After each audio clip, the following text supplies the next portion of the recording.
Hello everyone, कैसे हो आप सब। आई होप आप अच्छे होंगे और आप लोगों की पढ़ाई भी अच्छे से चल रही होगी। अच्छा, कल मैंने आप लोगों को अपनी पॉलिटिकल साइंस की बुक लिस्ट शो की थी।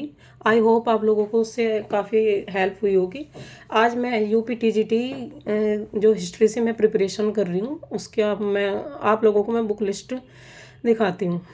सबसे पहले जब मैंने हिस्ट्री की शुरुआत की तो मैंने ये 11th-12th की जो एनसीईआरटी की बुक होती है, ओल्ड एनसीईआरटी की, न्यू नहीं, उनसे शुरुआत की थी। जैसे ये हो गया प्राचीन की, ये हो गया आधुनिक, और ये हो गया मध्यकालीन भारत की। क्योंकि हमारा इसके लिए बेसिक क्लियर होना काफ़ी ज़रूरी है। जब तक हमारा बेसिक क्लियर नहीं होगा तब तक हमें कुछ नहीं समझने वाला आने वाला। और वैसे भी हिस्ट्री तो ऐसा सब्जेक्ट है ना कि आज रटा कल सपा।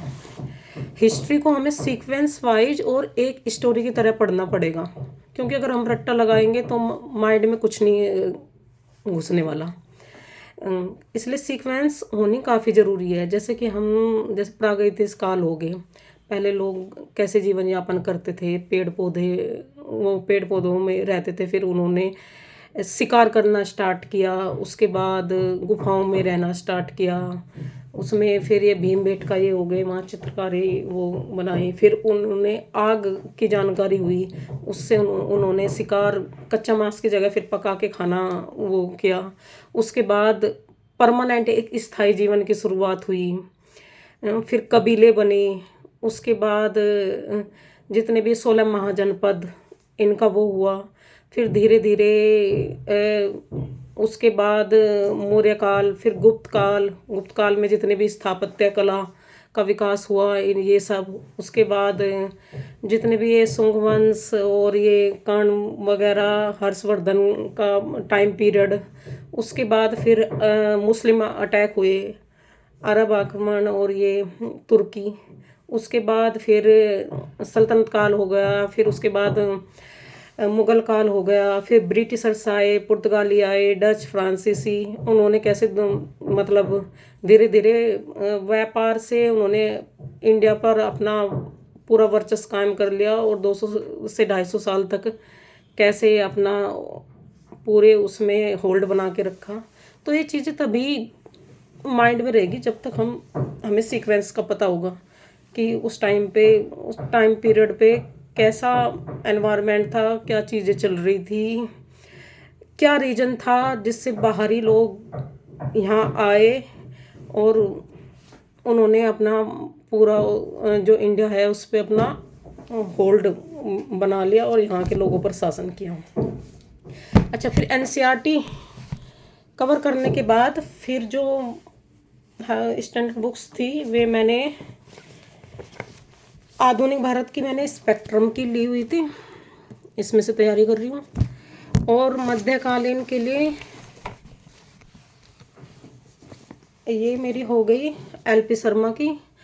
अब इसका मतलब कॉन्सेप्ट तो अच्छे से क्लियर हो जाएगा, बट फैक्ट्स इसमें मुझे कम लगे। इसके जगह एक सौरभ चौबे की बुक आती है, वो लोगे तो वो ज़्यादा अच्छी है। और प्राचीन के लिए ये एस के पांडे, ये टीजीटी के लिए तो इनफ है।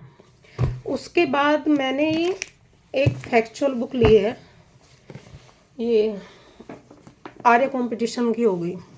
इससे बेहतरीन फैक्चुअल बुक मुझे तो लगता नहीं कोई मार्केट में हो गई, क्योंकि 2021 में जितने भी यूपी टीजीटी हिस्ट्री हो गया और पीजीटी हिस्ट्री का होगा, 90 to 95% मुझे लगता है क्वेश्चन आराम से इसी में से मिल जाएंगे। कोई 5 या 10% ही इससे बाहर जा पाएंगे। हाँ, अगर किसी की इतनी अच्छे से तैयारी नहीं है तो अगर इस बुक को भी कम से कम 10 से 12 बार अच्छे से रिवाइज कर लोगे तो 90 से ज़्यादा नहीं, 85-90% तो अपना क्वेश्चन कवर हो ही जाएंगे। बट इस बार जो एलटी ग्रेड प्री का एग्ज़ाम हुआ उसके लिए जिस टाइप के हिस्ट्री के क्वेश्चन आए हुए थे उसके लिए फैक्ट्स से ज़्यादा कॉन्सेप्ट क्लियर होना काफ़ी ज़रूरी है।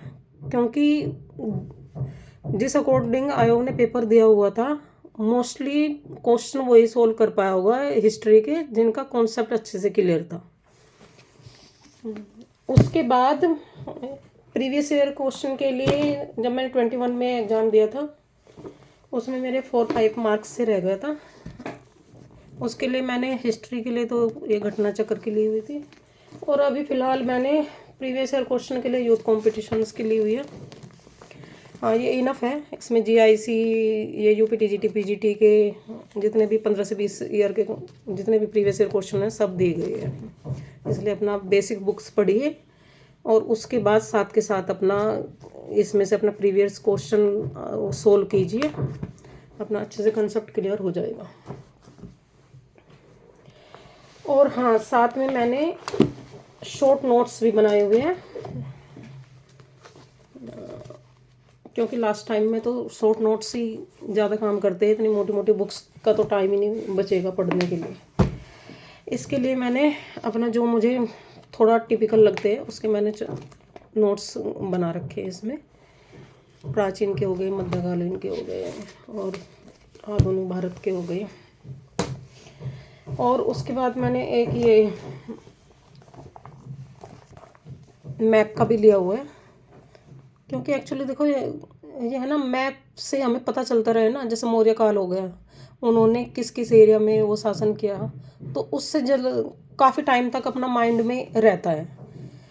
जैसे अब 16 महाजनपद थे, अब ऐसे रट्टा लगाने बैठ जाओ, असमक महाजनपद होगा, ये होगा, कौशल और विवत्स, इतने वो थोड़ा टिपिकल होगा। लेकिन अगर हम मैप से देख के याद करें ना कि यूपी में कौन कौन से थे, दक्षिण भारत में कौन सा महाजनपद था, ईस्ट में कौन सा था, वेस्ट में कौन सा था, अगर मैप देके हम साथ के साथ हम मैप से अपना क्वेश्चन वो करते रहेंगे ना, तो वे थोड़ा माइंड में काफ़ी टाइम तक बने रहते हैं।